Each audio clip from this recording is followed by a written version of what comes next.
Matin Culture sur RCF avec Guillaume Benoît.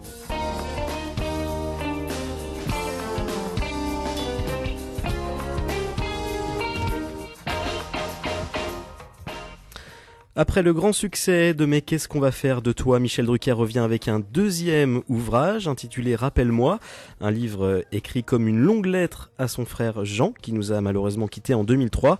Bonjour Michel Drucker. Bonjour. Alors vous dédicacerez justement votre deuxième ouvrage ce vendredi à la librairie Agora, ça sera à La Roche-sur-Yon, et samedi au centre Leclerc d'Olonne-sur-Mer. Alors vous irez donc à la rencontre des Vendéens. Vous aimez venir en Vendée, Michel Drucker ? J'aime aller à la rencontre des auditeurs et téléspectateurs. Oui. La Vendée, évidemment, j'ai beaucoup d'attaches là-bas, par ma belle famille, par des souvenirs personnels. J'ai beaucoup d'amis qui sont en Vendée. Je suis même associé à la télévision avec la société AMP, Oui. qui sont des grands professionnels de la télévision, de la retransmission télévisée et d'exploitation des plateaux. Ils sont associés avec moi dans la gestion du studio Gabriel. Oui. Et la Vendée, c'est vrai que j'étais déjà venu il y a 3 ans, je garde un très très bon souvenir, j'étais venu au Sable, là je reviens à Olonne, au centre Leclerc, qui sont des amis, je viens à La Roche-sur-Yon. Pour moi ça me paraît naturel, j'ai commencé un Tour de France des signatures par Nantes, il n'y a pas tellement longtemps. Oui. Et là je commence par cette région de France que j'aime beaucoup, qui m'a porté bonheur. Et puis j'ai des téléspectateurs, des auditeurs très fidèles Voilà. depuis longtemps. On sera ravis de vous accueillir en tout cas. Alors on l'a dit, votre deuxième ouvrage, Rappelle-moi, est consacré aux souvenirs familiaux et principalement à votre frère Jean. Il était votre idole, votre modèle. Alors pourquoi tant d'admiration pour lui ? Vous savez, c'est pas la première fois que deux frères sont très liés, même si la pudeur fait qu'ils ne se sont pas beaucoup échangé leur admiration pendant des années. Mais mon frère était quelqu'un de très important pour moi, d'autant qu'il m'a rejoint quelques années après mes débuts à la télévision dans les années 70. Et on n'avait pas du tout la même trajectoire, puisque moi je suis un autodidacte, lui il a fait des grandes études, il a fait notamment l'École nationale d'administration, qui prépare aux grandes carrières. Oui. Et puis il a dévié, au lieu de choisir une carrière de haut fonctionnaire, de grand commis de l'État ou voire d'homme politique, il est arrivé aux affaires culturelles et à la télévision. Donc voilà, on a fait le même métier. Moi, du côté des saltimbanques, lui, du côté des capitaines d'industrie pendant 40 ans. Et puis, au moment où il est mort, on avait décidé de s'associer. C'est pour ça que sa disparition est une tragédie, parce que c'était le rêve de nos parents, qui nous disaient toujours, mais vous faites tous les deux de la télévision, même si l'un est du côté de l'antenne et l'autre derrière les caméras. Ce serait bien que vous associez un jour, donc c'est le rêve de nos parents. Oui. Et voilà, j'avais décidé de le convaincre, mais je l'avais pratiquement convaincu ce fameux week-end de Pâques 2003, et c'est là où malheureusement il est mort. Donc c'était un choc épouvantable, et j'ai décidé de lui consacrer, quand je me sentirais costaud pour le faire, un livre, ou en tout cas il serait le fil rouge d'un livre, où je parlerais de télévision, et donc je ne l'ai pas fait immédiatement. Entre-temps, je suis passé par Qu'est-ce qu'on va faire de toi, qui est un grand succès, où je parlais de mon enfance et de mes difficultés scolaires, dans lequel beaucoup de lecteurs se sont retrouvés et ont retrouvé leur enfance. Et puis, voilà, après le succès de ce livre, je me suis dit, j'ai envie de vraiment de lui consacrer un livre, en tout cas, de lui rendre hommage. Ça s'appelle Rappelle-moi, tout est dit dans ce titre.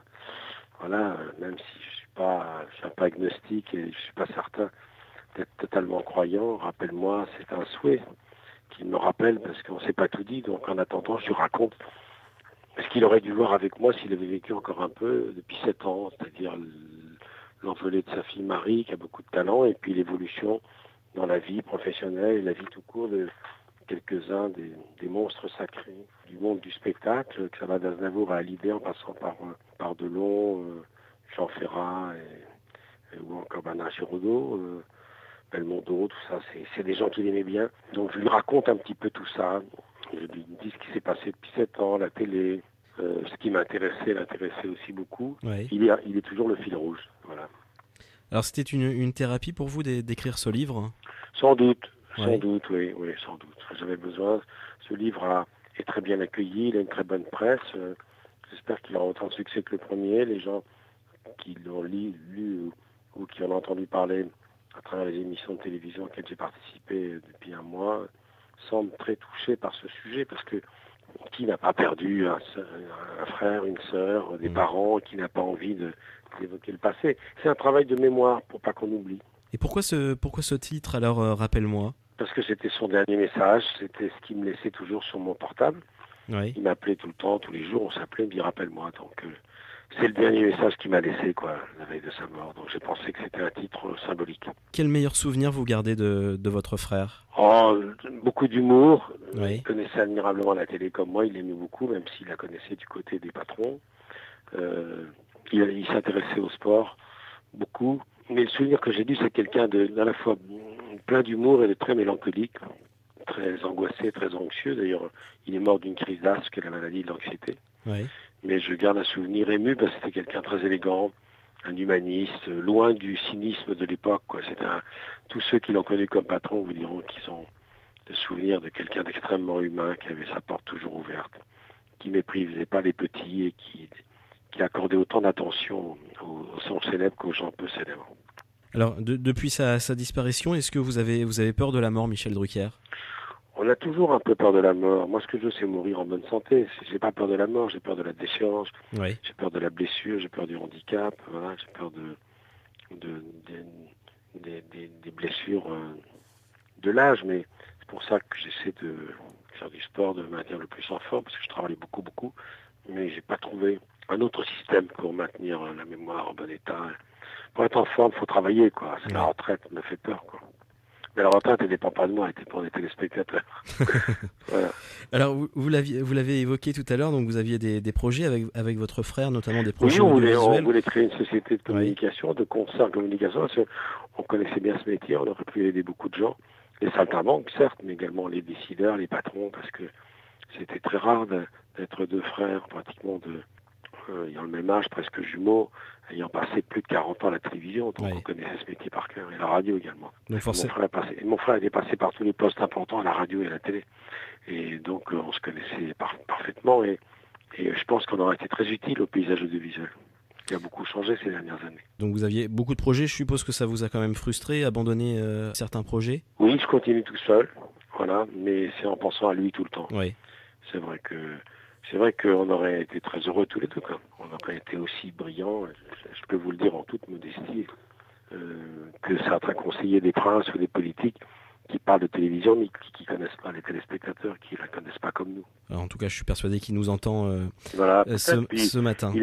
En tout cas, toutes les signatures que je fais, je suis sûr que ce sera le cas à La Roche-sur-Yon ou à Olonne, c'est-à-dire que les gens me parlent évidemment de mes émissions, certains ont déjà lu mon livre ou ils ont lu le précédent, mais ils me parlent également d'eux. Voilà, ils me parlent également de leur chagrin, ils me parlent de leurs souvenirs, ils me parlent de beaucoup de choses qui les touchent, et beaucoup se retrouvent dans ce livre. C'est ça qui se confie à vous. M'interpelle. Voilà, absolument. Beaucoup de gens se retrouvent dans ce livre. Plus que dans le premier, d'ailleurs. Le premier, c'est ceux qui avaient des mauvais souvenirs de camp. Là, c'est les gens qui me parlent de leurs frères, de leurs sœurs, de leurs pères.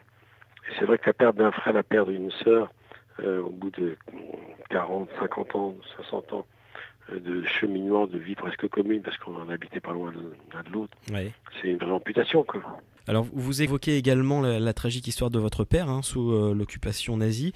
Vous y êtes rendu dans le camp d'internement de Compiègne. C'est le hasard de la vie. Ça, j'ai fait mon service militaire là où mon père a été interné en 42. Il est resté 1 an à Compiègne avant d'aller à Drancy. Et moi, 18 ans après lui, ce qui n'est pas beaucoup, j'avais 18 ans. J'ai fait mon service militaire, j'ai fait mes classes au camp de Royalieu. J'y suis retourné 45 ans après pour l'inauguration du mémorial. Et j'ai découvert que là où j'avais fait mon service militaire, c'est dans le même baraquement où était l'infirmerie de Dr Drucker. Donc ça m'avait échappé évidemment. Je ne savais pas à l'époque, j'étais un gamin. Et maintenant, voilà, c'est très fort comme sensation quand on y retourne. Et ça aussi, vous aviez besoin d'en parler dans votre livre? Oui, parce que c'était une façon de rendre hommage à mon père, surtout que lorsque je suis allé à l'inauguration du mémorial de Compiègne, la municipalité et la région de l'Oise m'a donné un document que je publie dans le livre et qui est le détail de sa vie à Compiègne.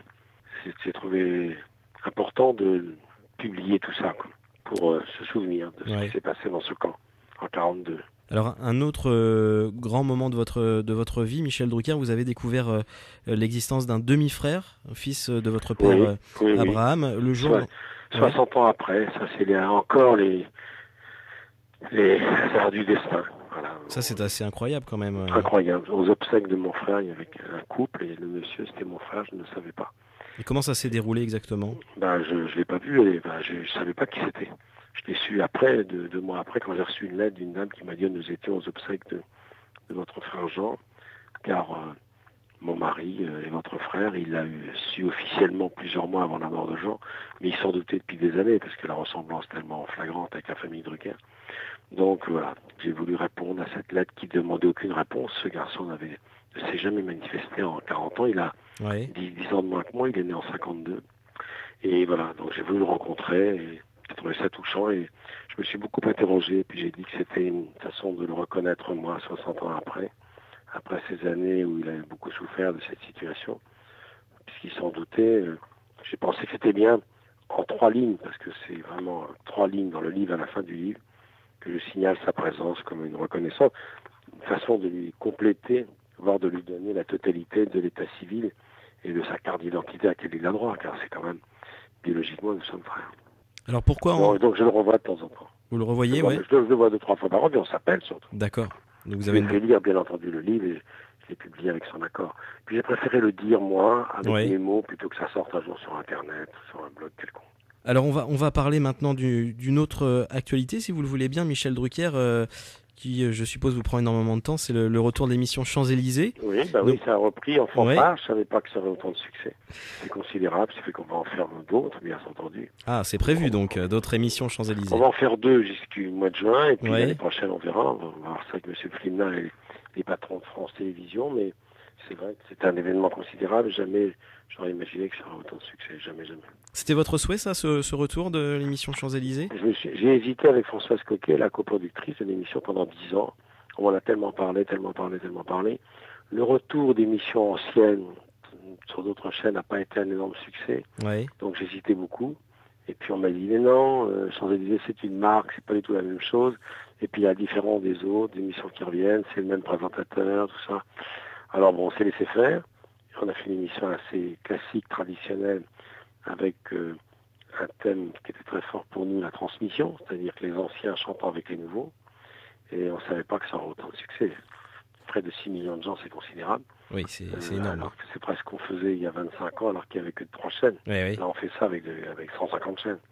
Et la TNT. Donc, ça nous a beaucoup interpellés. Donc, on travaille pour la prochaine, qui vient la mi-janvier. Alors, justement, la mi-janvier, c'est ça pour la prochaine? Oui. Et ensuite, il y en aura une avant l'été. Ah, très bien. C'est une bonne nouvelle, donc. C'est une belle aventure. Merci beaucoup, en tout cas, Michel Drucker. On se verra peut-être à La Roche-sur-Yon. Oui, et ça sera avec plaisir. Donc, je rappelle justement que vous serez à La Roche-sur-Yon ce vendredi à la librairie Agora et samedi au centre Leclerc d'Olonne-sur-Mer pour dédicacer votre ouvrage. Oui, je crois qu'à Olonne, je vais signer le matin et l'après-midi. Le matin et l'après-midi. Oui, très bien. Vers 11h le matin et à nouveau à 15h l'après-midi. Donc, ceux qui ne peuvent pas venir l'après-midi, je pourrais les voir le matin. Voilà. Et comme ça, ils ne sont pas obligés de relayer ceux qui viennent le matin pour être libres l'après-midi. Un planning bien chargé pour vous, Michel Drucker, quand même. Merci. Alors, pour conclure, qu'est-ce qu'on peut vous souhaiter, Michel Drucker? Faites en bonne santé, il n'y a que ça qui me La santé et une longue carrière pour vous. Voilà. À bientôt. Merci d'avoir accepté l'invitation. Au revoir.